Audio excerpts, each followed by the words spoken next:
With this video, let's begin the section of the course that's going to talk about social media marketing for local businesses.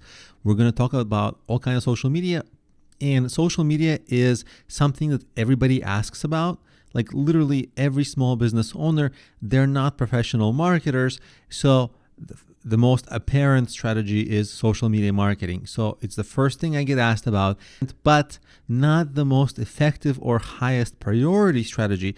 And sometimes that takes entrepreneurs a while to process because they usually are set on going with social media because everybody around them tells them social media, but everybody around them is not a professional marketer.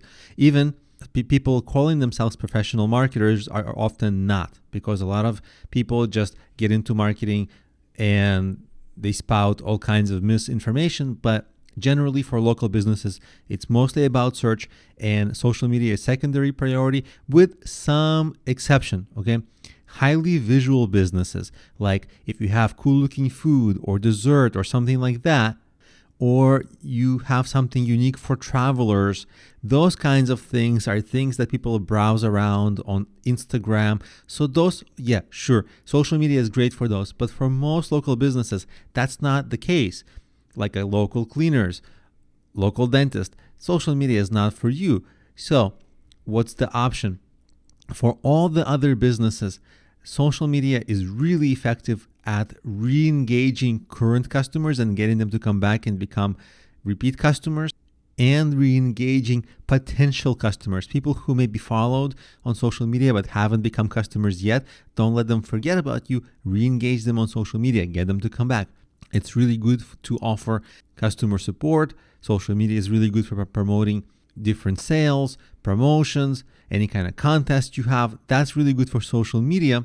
And a lot of people ask, okay, what about, should I be blogging? Should I be creating content to post on my social media? And so what I want to say is be careful of forever content creation traps. What do I mean by that? What I mean is, if you want to blog, okay, fine. But if you're getting into blogging, you're going to have to blog for a long time. Maybe every couple of weeks, but for many, many, many weeks consistently. And that's a lot of time. Is the blog going to be worth it? Not usually. And also, let's say you blog about general topics. Well, people all over the world will maybe find the blog, but they cannot become your customers because really your customers come from a very small radius, like a 10-mile, 5-mile radius. So sometimes it's a mismatch of content creation to the kind of business you have because your business is local. So be careful of those kinds of issues. But some content is good, specifically the kind of content that can be discoverable through search. What I mean by that?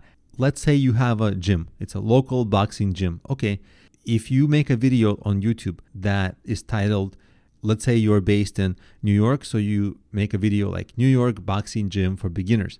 And guess what? Because that's not a competitive keyword, because it's a local kind of a keyword, maybe that kind of a video will rank easily for specific keywords like local boxing gym for your area. And guess what? The people who search that, they're probably local because they're searching New York. So those kinds of videos are good to make.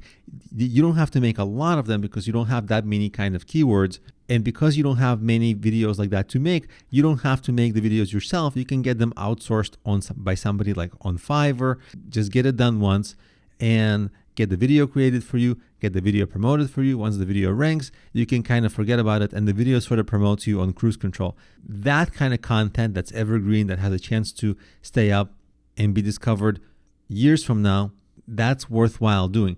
But getting into general content creation is often a mismatch for local businesses, with also another caveat that, yes, regular content creation does give a little boost to your SEO, but then again, it's so much work to create the content that you got to think twice about it.